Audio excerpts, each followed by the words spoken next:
Artificial intelligent వచ్చేసింది. Pan card, Aadhaar card link up అయిపోయాయి. మరియు దాచడానికి ఏముంది?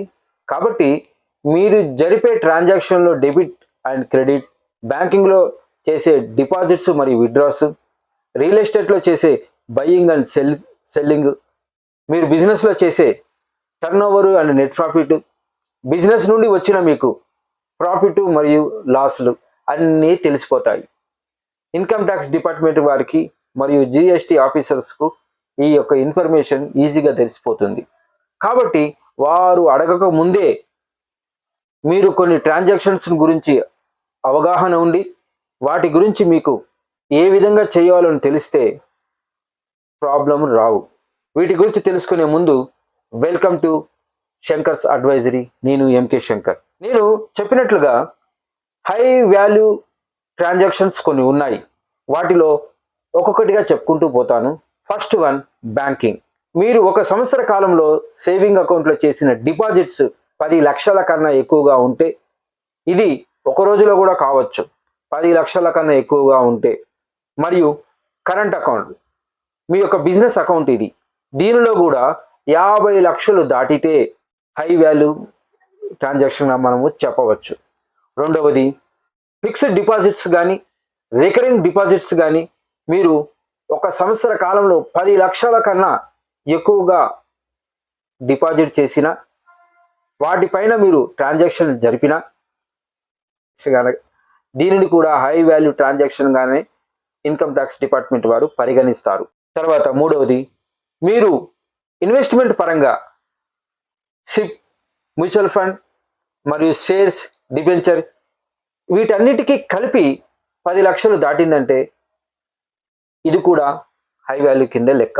నాలుగవది, క్రెడిట్ కార్డ్. ఒక నెలకి మీరు ₹1,00,000 చొప్పున వాడినట్లయితే సంవత్సరానికి అది 12 లక్షలు అవుతుంది. అంటే 12 లక్షల టర్నోవర్. అది మీరు అనుకుంటారు నేను చేసింది ₹1,00,000 కదని. కాదు, అది 12 లక్షల కింద టర్నోవర్. ఇక్కడ మీరు ఏ ట్రాన్సాక్షన్ అయినా కానీ 2 లక్షలు దాటితే ఇది కూడా మీకు హై వాల్యూ ట్రాన్సాక్షన్ కింద లెక్క. ఐదవది, మీరు స్థిరాస్తి అంటే ఫ్లాట్ కానీ కొన్నప్పుడు 30 లక్షలు పైబడి మీరు ఇన్వెస్ట్మెంట్ చేసినప్పుడు కూడా హై వాల్యూ ట్రాన్సాక్షన్గానే ఇన్కమ్ ట్యాక్స్ డిపార్ట్మెంట్ వారు పరిగణిస్తారు. కాబట్టి అమ్మిన వారికి కొన్నవారికే ఎక్కువ లయబిలిటీ ఉంటుంది. ఫామ్ 26 క్యూబీని చలాన్ పేమెంట్ చేసి దాని మీద టీడీఎస్ సర్టిఫికేట్ మీరు అమ్మిన వారికి ఇవ్వవలసి ఉంటుంది. అది మీ బాధ్యత. ఇది కూడా హై వాల్యూ ట్రాన్సాక్షన్ గానే పరిగణింపబడుతుంది. డొనేషన్లు 2,000 కన్నా తక్కువ ఉంటే పాన్ కార్డ్ అవసరం లేదు. దీనికి ఎటువంటి పెద్దగా పట్టించుకోరు. అదే మీరు 20,000 దాటితే కంపల్సరీగా పాన్ కార్డ్ ఇవ్వాలి. దీనికన్నా ఎక్కువగా మీరు పొలిటికల్ పార్టీకి కానీ మరియు సొసైటీలకి, ట్రస్టులకు కానీ మీరు డబ్బు ఇచ్చినట్లయితే, భారీ మొత్తంలో భూరి విరాళం అంటారు, ఇచ్చినట్లయితే అది కూడా హై వాల్యూ ట్రాన్సాక్షన్గానే పరిగణింపబడుతుంది. ఎనిమిదవది, ఎలక్ట్రిసిటీ బిల్ ఒక సంవత్సరంలో ₹1,00,000 మీరు కట్టి ఉంటే ఇక్కడ కూడా మీకు ఇది కూడా ఒక రకంగా హై వాల్యూ ట్రాన్సాక్షన్ అనే లెక్క. పెయింటింగు, అత్యంత ఖరీదైన మార్బల్స్ మీరు కొన్నప్పుడు ఈ ట్రాన్సాక్షన్స్ కూడా మీకు హై వాల్యూ ట్రాన్సాక్షన్గానే పరిగణింపబడుతుంది. ఇది లగ్జరీకి సంబంధించిన కాబట్టి దీనిలో జిఎస్టీ కూడా 28%లో ఉంటుంది.